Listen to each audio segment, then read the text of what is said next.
भारत माता की, भारत माता की, इनकलाब, वंदे। आज कोने कोने से आए हुए मेरे सभी युवा साथियों, आप सब लोगों को मेरा नमस्कार, सबको मेरा प्रणाम।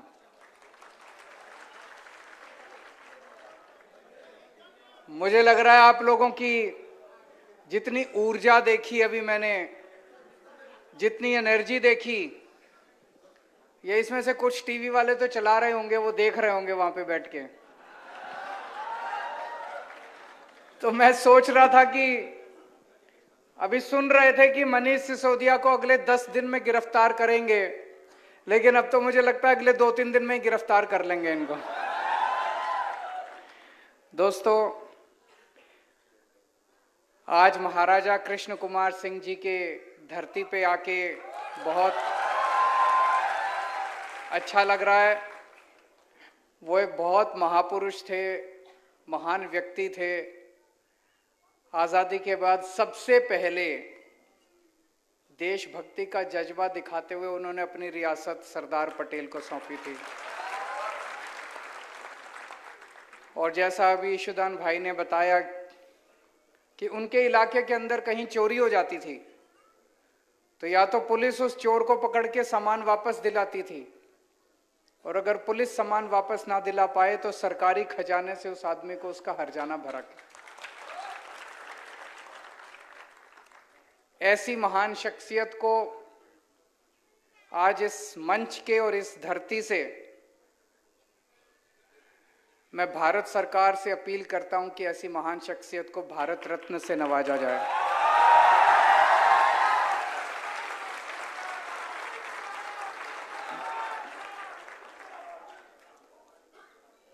आप सबको मंजूर है? दोनों हाथ ऊपर करके आप अपनी मंजूरी दिखाएं। दोस्तों, मुझे बेहद खुशी है, आज मैं अपने साथ देश की नहीं दुनिया के सबसे अच्छे शिक्षा मंत्री को लेकर आया हूं, मनीष सिसोदिया जी। इन्होंने दिल्ली के स्कूल शानदार कर दिए, दिल्ली के सरकारी स्कूल। पहले दिल्ली के सरकारी स्कूलों का भी बहुत बुरा हाल था। अभी एक व्यक्ति ने प्रश्न पूछा था कि एजुकेशन सिस्टम कैसे ठीक करेंगे। दिल्ली के सरकारी स्कूलों का जब 2015 में हमारी सरकार बनी, इतना बुरा हाल था।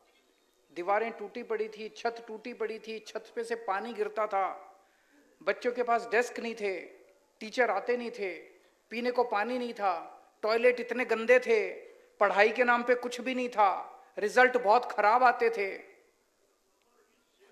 5 साल के बाद आज आप जाके देख लीजिए, दिल्ली के सरकारी स्कूल इतने शानदार बन गए, इतने शानदार बन गए। मैं खुला निमंत्रण देता हूं आप सब लोगों को, आप में से कोई भी जाइए, दिल्ली के किसी भी सरकारी स्कूल के अंदर चले जाइए आप। अभी कई पत्रकार गुजरात से गए थे, करीब 30-40 पत्रकार गुजरात से गए थे, वो खूब घूम के आए, बहुत अच्छा लगा उन्हें।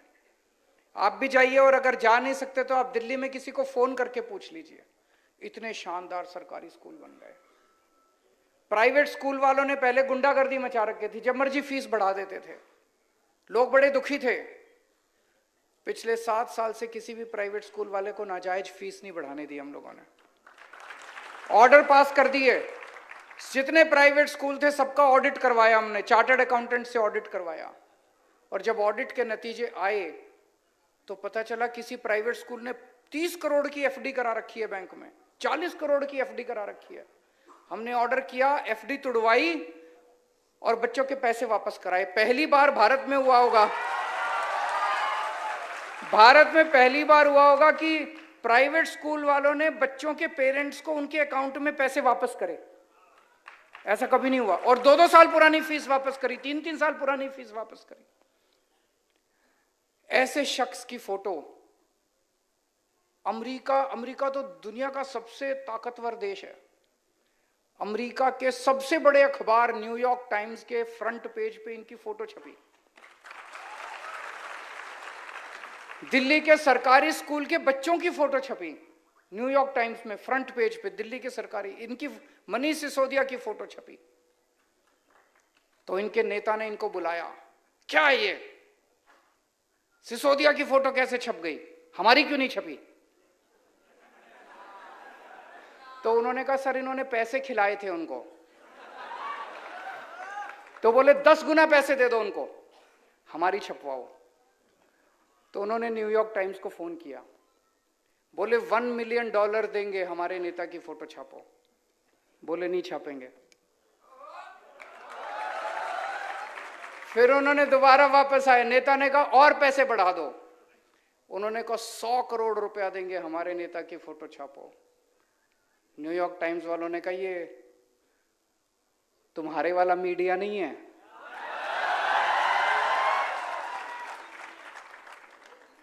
हम बिकते नहीं हैं, हम पैसों में नहीं बिकते। उन्होंने ही नहीं छापी। इन लोगों को लगता है कि दुनिया में सब कुछ बिकता है। दुनिया में सब कुछ बिकता नहीं है, बहुत सारी चीजें ईमानदारी से भी चलती हैं। आज मनीष सिसोदिया की और दिल्ली के सरकारी स्कूलों के बच्चों की जो न्यूयॉर्क टाइम्स के फ्रंट पेज पे फोटो छपी है, उसके लिए इन्होंने चप्पलें घिसी हैं अपनी। रोज सवेरे 6 बजे उठ के, पिछले 7 साल से मैं जानता हूं मनीष सिसोदिया रोज सवेरे 6 बजे उठ के सरकारी स्कूलों का दौरा करने निकलते हैं। मैं आपसे पूछना चाहता हूं 75 साल के भारत के, आजाद भारत के इतिहास में एक भी शिक्षा मंत्री बता दो जो रोज सवेरे 7 बजे उठ के 6 बजे उठ के सरकारी स्कूलों का दौरा करने निकलता है।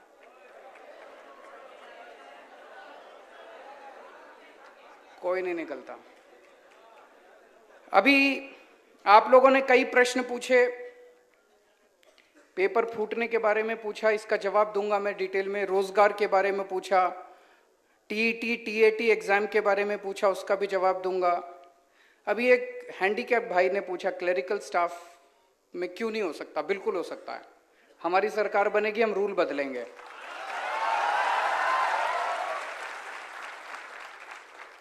और जो आपने उसको हाय दिया, आप हमें आशीर्वाद दीजिएगा।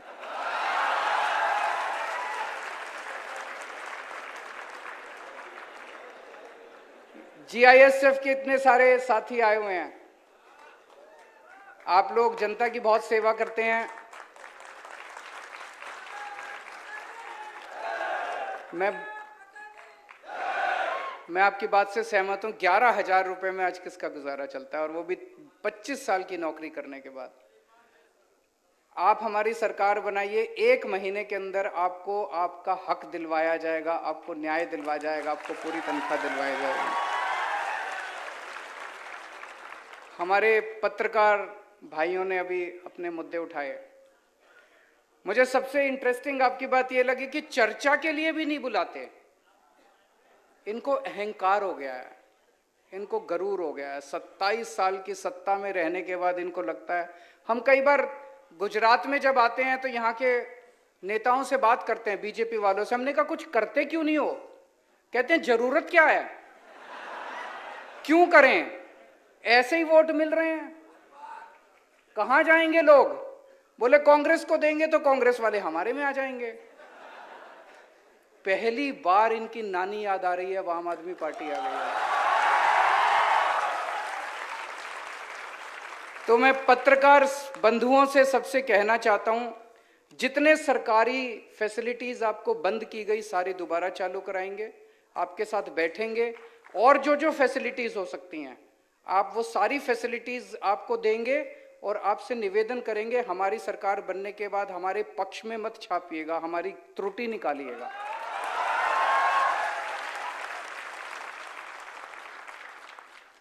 अब सीधा मुद्दे पे आता हूं, मैं पॉलिटिकल बात नहीं करूंगा।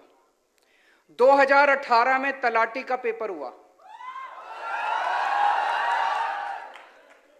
1800 पोस्ट थी, 32 लाख लोगों ने अप्लाई किया।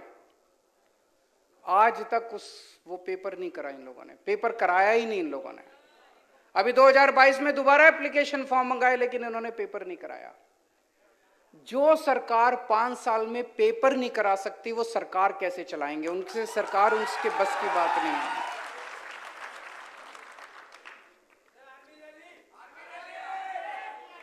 आ रहा हूं। तो आज मैं आपको आश्वासन देता हूं, दिसंबर में आम आदमी पार्टी की सरकार बनेगी, फरवरी में तलाटी का पेपर होगा।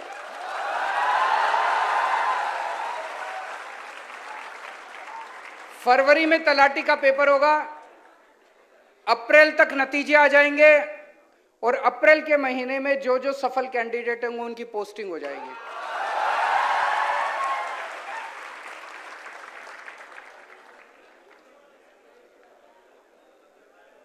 एक जो सब लोग जिस मुद्दे से दुखी हैं कि पेपर बहुत फूटते हैं, इतने पूरे देश में दिवाली पे पटाखे नहीं फूटते जितने गुजरात में पेपर फूटते हैं।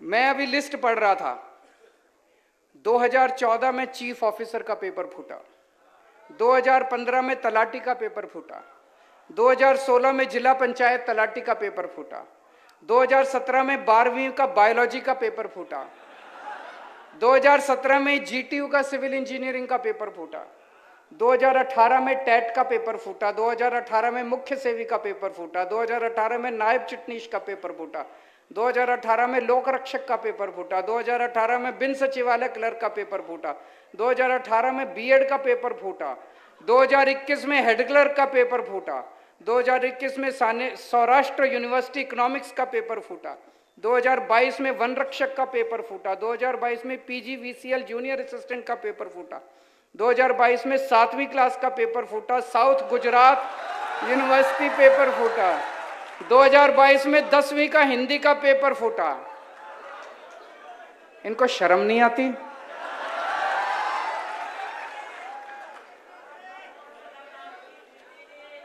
इनसे पेपर नहीं होते, ये सरकार कैसे चलाएंगे? आप लोग क्यों वोट देते हो इनको? ऐसे लोगों को क्यों वोट देते हो जिनसे पेपर नहीं होते? वो सरकार कैसे चलाएंगे? सरकार चलाना बड़ा मुश्किल काम है, इनसे एक पेपर नहीं होते, आपने इनको इतनी बड़ी जिम्मेदारी दे दी। कोई जेल गया क्या आज तक पेपर फूटने की वजह से? अब जेल जाएगा, अब जेल जाएगा। मध्य प्रदेश में तो व्यापम घोटाला हुआ था, ये तो महाव्यापम घोटाला चल रहा है। गुजरात के अंदर तो महाव्यापम घोटाला चल रहा है। मनीष सिसोदिया ने कोई गलत काम नहीं किया, झूठा केस बना के सीबीआई इनके यहां भेज दी, लेकिन आज तक पेपर फूटने वाले के यहां किसी के यहां सीबीआई नहीं गई, सीबीआई की रेड नहीं, कोई सीबीआई। क्यों? वो सारे इन्हीं के लोग हैं जो पेपर फोड़ते हैं। तो हमारी सरकार बनेगी, कानून लेके आएंगे, पेपर फोड़ने वालों को कम से कम 10 साल की सजा होगी। और 2015 के बाद से जितने पेपर फूटे सबके केस खोले जाएंगे, सबकी इंक्वायरी दोबारा कराई जाएगी और सबको जेल भेजेंगे। जितने पेपर फोड़े इन्होंने सबको जेल भेजेंगे, पेपर फोड़ने वालों। अब खबरदार, दिसंबर के बाद अगर किसी ने गुजरात में पेपर फोड़ा तो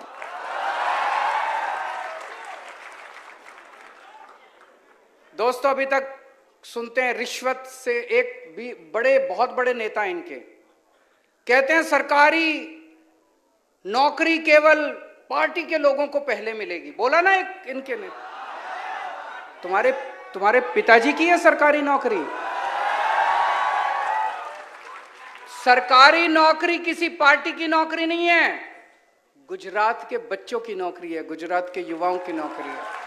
हर सरकारी नौकरी पे गुजरात के युवाओं का अधिकार है। पूरा ट्रांसपेरेंट तरीके से किया जाएगा, सारा प्रोसेस चेंज किया जाएगा और हर नौकरी जो है वो अच्छे तरीके से दी जाएगी। अब मैं आपको भर्ती कैलेंडर सुना रहा हूं। आम आदमी पार्टी की सरकार बनने के बाद कौन सा पेपर कब कराएंगे, नोट कर लीजिए अगर आपके पास है तो, नहीं तो अपने फोन में लिख लीजिए। दिसंबर में सरकार बनेगी कि नहीं बनेगी? दिसंबर में सरकार बनेगी, फरवरी में तलाटी का पेपर होगा,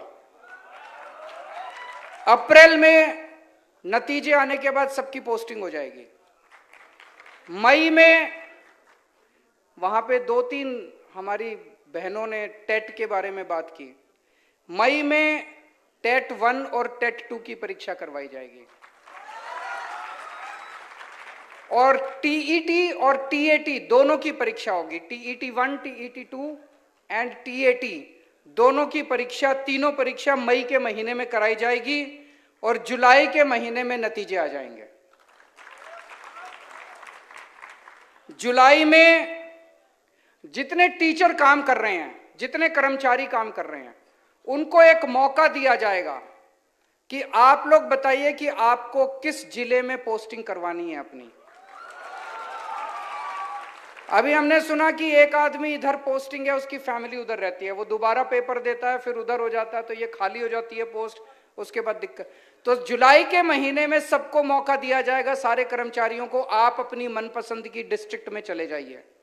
वो सब लोग अपनी अपनी डिस्ट्रिक्ट में चले जाएंगे। अगस्त के महीने में जितनी टीचर्स की वैकेंट पोस्ट हैं, उनकी सबकी भर्ती प्रक्रिया शुरू की जाएगी, उनके पेपर कराए जाएंगे। अक्टूबर के महीने तक सारे टीचर्स की पोस्टिंग, नए टीचर्स की पोस्टिंग कर दी जाएगी।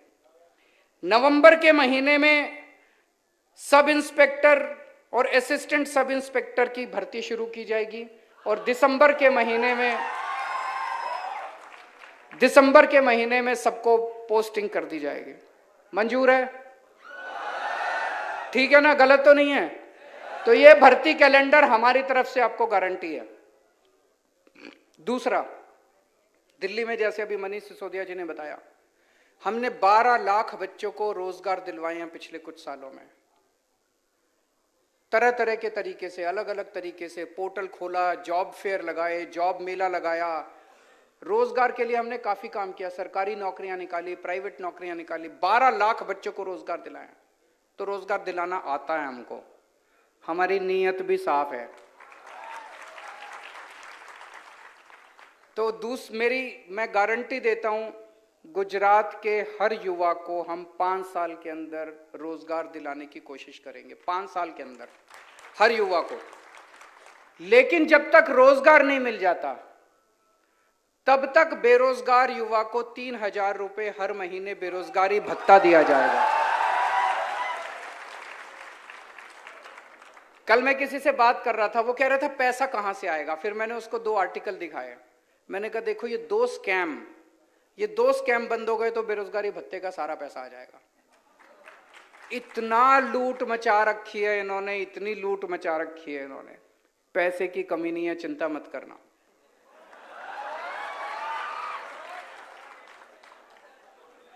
अगला पॉइंट, 10 लाख सरकारी नौकरियां निकालेंगे। 10 लाख। ये हो सकता है क्या? बिल्कुल हो सकता है। हमने पूरी प्लानिंग की है, हवा में बात नहीं कर रहे। और युवराज जी आपको पूरा डिटेल में बताएंगे, इन्होंने वीडियो भी जारी किया, शायद युवराज ने, सम्राट भाई ने भी जारी किया। पूरा डिटेल में आपको बताएंगे कि 10 लाख सरकारी नौकरियां कहां कहां से आएंगी। 10 लाख सरकारी नौकरियां निकालेंगे। पेपर फूटने के खिलाफ जो मैंने अभी बताया, कानून लेके आएंगे। जितनी पोस्टें, जितनी वैकेंसीज निकलती हैं और उनकी भर्ती होती है, हर एक में वेटिंग लिस्ट निकाली जाएगी, ताकि जितने लोग ना ज्वाइन करें उनको उसके ऊपर किया जा सके। 1 साल के लिए वेटिंग लिस्ट चालू रहेगी। पहले बड़े पदों के ऊपर भर्तियां की जाएंगी, उसके बाद छोटे पदों के ऊपर भर्तियां की जाएंगी, ताकि वैकेंसीज ना रह सके। और सरकारी भर्ती की परीक्षा देने के लिए जितने बच्चे जाते हैं, 32 लाख बच्चे एक परीक्षा देने के लिए गए थे। जब वो बच्चे परीक्षा देने के लिए जाते हैं, उस दिन उनका बस का आने और जाने का किराया फ्री होगा।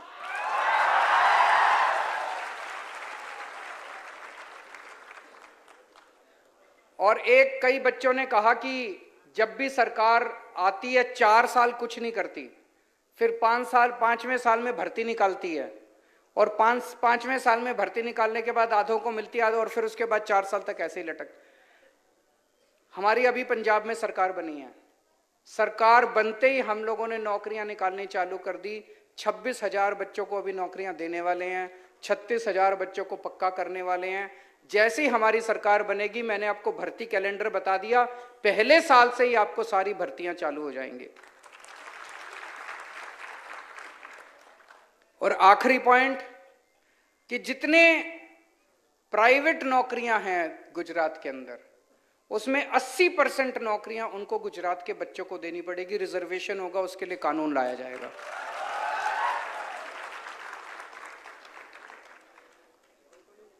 आपसे पूछना चाहता हूं, मैं आज दिल्ली का सीएम गुजरात के युवाओं से बात करने के लिए आया।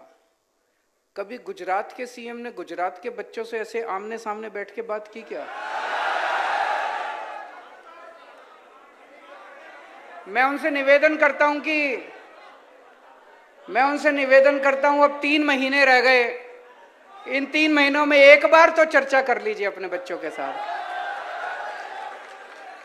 एक बार तो अपने बच्चों के साथ चर्चा कर लीजिए। और ये इन लोगों ने मीडिया को खूब डरा रखा है। मीडिया वाले लोग बहुत अच्छे हैं, मीडिया को इन्होंने खूब डरा रखा है। सारे मीडिया को उन्होंने ऑर्डर जारी किया हुआ है कि किसी भी डिस्कशन में आम आदमी पार्टी वालों को नहीं बुलाना। अखबारों को कहा हुआ है कि आम आदमी पार्टी की खबर नहीं छपनी चाहिए। तो मैं आज गुजरात के युवाओं को अपील करना चाहता हूं, अपने अपने सोशल मीडिया को उठा लेना और ये वाला चुनाव सोशल मीडिया के ऊपर लड़ेंगे। सारे युवा आज ही जितना हो सकता है, फेसबुक के ऊपर, ट्विटर के ऊपर, इंस्टाग्राम के ऊपर, लिंक्डइन के ऊपर, जितना हो सकता है हर एक के ऊपर आप डालो कि इस बार सब लोग आम आदमी पार्टी को वोट दो। जैसे हम लोगों ने दिल्ली बदली, फिर पंजाब बदल रहे हैं, आप सबके साथ मिलकर गुजरात को भी बदलेंगे, नया गुजरात बनाएंगे। जो मेरे को लग रहा है गुजरात एक बड़ा बदलाव मांग रहा है। 27 साल में इन लोगों से तंग आ गया गुजरात एक बड़ा बदलाव की तरफ जा रहा है। हम सब मिलके अब एक नया गुजरात बनाएंगे। भारत माता की।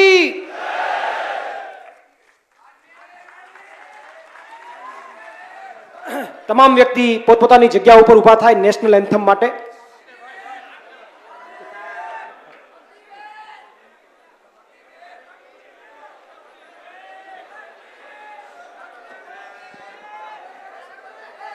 अग्निवीर,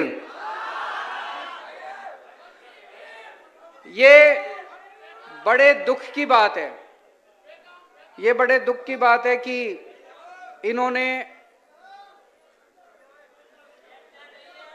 इन्होंने आर्मी की भर्तियों में एक तरह से अब टेम्पोररी पोस्टें निकाली हैं।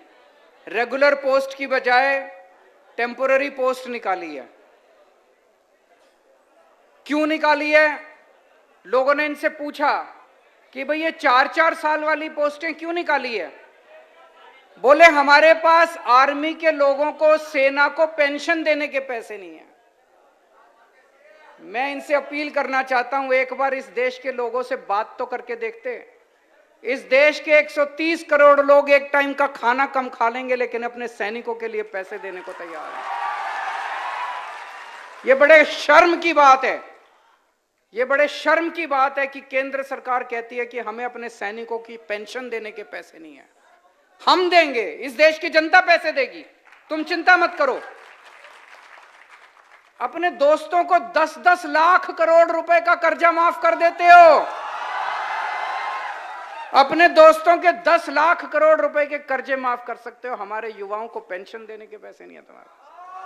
हम इसका सख्त विरोध करते हैं और इसको पूरा विरोध करेंगे, आपके साथ मिलकर विरोध करेंगे और वापस बहाली करवाएंगे सेना के लोगों को।